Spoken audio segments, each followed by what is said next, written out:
ಗೆಳೆಯರೇ ನಮಸ್ಕಾರ. ಹೋದ ಸಾರಿ ನಿಮಗೆ ನಾನೊಂದು ವಿಚಾರ ತಿಳಿಸಿದ್ದೆ, ನೆನಪಿರ್ಬೋದು ನಿಮಗೆ. ಹಲ್ಲಿಗಳು ಲಚ್ಕುಟ್ಟೋದ್ರ ಬಗ್ಗೆ ಇರ್ತಕ್ಕಂಥ ಮೌಢ್ಯ, ಹಲ್ಲಿಗಳು ಲಚ್ಕುಟ್ಟೋದ್ರ ಬಗ್ಗೆ ಇಂದಿನ ವಿಜ್ಞಾನ, ಇವನ್ನೆಲ್ಲವನ್ನು ತಿಳ್ಕೊಂಡಿದ್ದೀರಿ ತಾನೆ. ಈಗ ಇನ್ನೊಂದು ಹೊಸ ವಿಚಾರದ ಬಗ್ಗೆ ತಿಳಿಯೋಣ ನಾವು. ಅದೇನಂತ ಕೇಳ್ತೀರಾ? ನೀವೆಲ್ಲ ಕೇಳಿರ್ಬೋದು. ಮಧ್ಯರಾತ್ರಿ ಕಗ್ಗತ್ತಲು ಎಲ್ಲೋ ಬೆಂಗಳೂರು ಬಾಂಬೆ ಹೋಗಿರ್ತೀವಿ. ನಿಮ್ಮ ಹಳ್ಳಿನ ದಾರಿನಲ್ಲಿ ಇಳಿತೀವಿ. ದಾರಿಯಿಂದ ನಿಮ್ಮ ಹಳ್ಳಿಗೆ ಹೋಗೋದಕ್ಕೆ 1 ಕಿಲೋಮೀಟ್ರ್ ಇರುತ್ತೆ ದೂರ. ಹೋಗ್ತಾ ಇರ್ತೀವಿ. ಹೋಗೋವಾಗ ಗಿಡಗಂಟೆಗಳಲ್ಲಿರ್ತಕ್ಕಂಥದ್ದು ಏನೋ ಒಂದು ಸರಸರ ಅಂದರೆ ಸಾಕು, ಮೈ ಗಡಗಡ ಆಗ್ತೈತೆ. 1 2 ಅಲ್ಲೇ ಬಂದಂಗೆ ಆಗ್ಬಿಡುತ್ತೆ ಅಲ್ವಾ?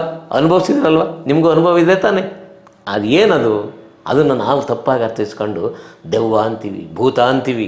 ಇನ್ನೊಂದು ವಿಚಾರ, ಅದೇ ಕಗ್ಗತ್ತಲಲ್ಲಿ ನಡ್ಕೊಂಡು ಹೋಗ್ತಿರ್ಬೇಕಾದ್ರೆ ಸ್ಮಶಾನ ಇರುತ್ತೆ. ಆ ಸ್ಮಶಾನದಲ್ಲಿ ಬೆಂಕಿ ಹೊತ್ಕೊಂಡು ಓಡ್ತಾ ಇರೋದನ್ನು ನೋಡಿದ್ದೀರಿ. ಭಾಳ ಜನ ಕೇಳಿದ್ದೀನಿ ನಾನು. ಕೊಳ್ಳಿದೆವ್ವ ಬಂದಿತ್ತು, ರಾತ್ರಿ ಕೊಳ್ಳಿದೆವ್ವ ನೋಡಿದೆ ನಾನು. ಕೊಳ್ಳಿದೆವ್ವ ಓಡ್ತಾ ಇತ್ತು. ಆಯ್ತಪ್ಪ, ನಾನೊಂದು ಪ್ರಶ್ನೆ ಕೇಳ್ತೀನಿ. ಕೊಳ್ಳಿದೆವ್ವನ್ನ ಎಲ್ಲಿ ನೋಡಿದೆ ಹೇಳಿ? ಸ್ಮಶಾನದಲ್ಲಿ ನೋಡಿದಿರಿ ಅಷ್ಟೇ. ಮತ್ತು ಊರಿಗೆ ಯಾಕೆ ಬರಲಿಲ್ಲ ನಿಮ್ಮ ಕೊಳ್ಳಿದೆವ್ವ?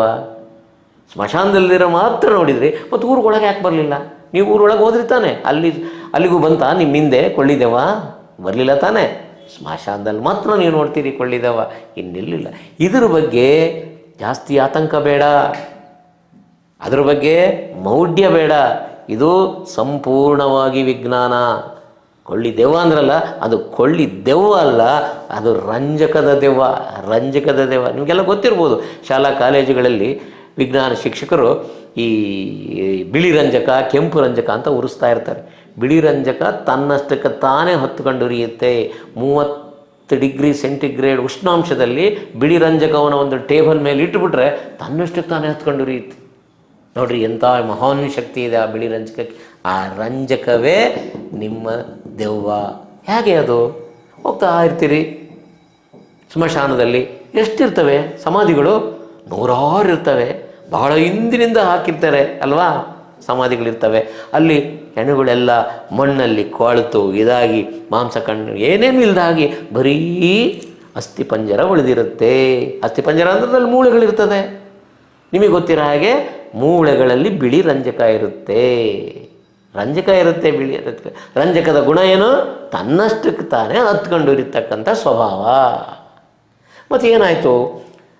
ಬಹಳ ದಿನಗಳಿಂದ ಮಳೆ ಬಂದಿರಲ್ಲ, ಭೂಮಿನಲ್ಲಿ ಹೀಟ್ ಆಗಿರುತ್ತೆ, ಟೆಂಪ್ರೇಚರ್ ಜಾಸ್ತಿ ಆಗಿ ಯಾವುದೋ ಒಂದು ಮೂಳೆಯಲ್ಲಿ, ಅದೇ ಸ್ಮಶಾನದಲ್ಲಿ ಏನು ಸಮಾಧಿ ಇಲ್ಲಿ ಒಳಗಡೆ ಇರ್ತದಲ್ಲ ಹೆಣ, ಅಂದರೆ ಬರೀ ಅಸ್ಥಿಪಂಜರ ಇರುತ್ತಲ್ವ, ಅದರಲ್ಲಿ ಹೆಚ್ಚಿನ ಪ್ರಮಾಣದ ರಂಜಕ ಇರ್ಬೋದು. ಟೆಂಪ್ರೇಚರ್ ಜಾಸ್ತಿಯಾಗಿ ಅದು ತನ್ನಷ್ಟೇ ತಾನು ಹತ್ಕೊಂಡು ಉರಿಯುತ್ತೆ. ಅದು ಒಂದು ಸಮಾಧಿ ಒಳಗಡೆ ಹತ್ಕೊಂಡು ಉರಿತಕ್ಕಂಥ ಮೂಳೆ ಹತ್ಕೊಂಡು ಉರಿತು ಅಂದರೆ ಅಕ್ಕಪಕ್ಕ ಇರ್ತಕ್ಕಂಥ ಸಮಾಧಿಗಳಿರ್ತಾವಲ್ವ, ಒಂದಕ್ಕೆ ಇನ್ನೊಂದಕ್ಕೆ ಅದು ಲಿಂಕ್ ಕೊಡುತ್ತೆ. ಈಗ ಒಂದು ಮೂಳೆ ಹತ್ಕೊಂತಂದರೆ ಪಕ್ಕದಲ್ಲಿರ್ತಕ್ಕಂಥ ಸಮಾಧಿಯಲ್ಲಿರೋ ಮೂಳೆನೂ ಹತ್ಕೊಳ್ಳುತ್ತೆ.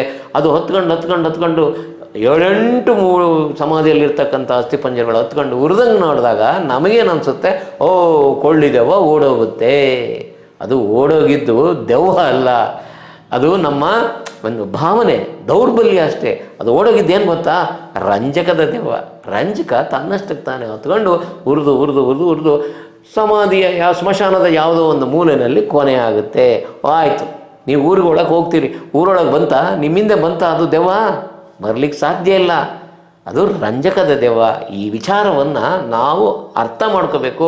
ಬೇರೆಯವರು ಏನು ಅದ್ರ ಬಗ್ಗೆ ಬೆಳಿಗ್ಗೆ ರಾತ್ರಿ ನೋಡಿರ್ತಾರೆ ದೆವ್ವನ, ಅದನ್ನು ಸ್ಮಶಾನದಲ್ಲಿ ಬೆಳಿಗ್ಗೆ ಕಟ್ಟೆಗಳಿರ್ತವೆ ಮನೆ ಮುಂದೆ, ಬೇವಿನ ಕಟ್ಟೆಗಳು.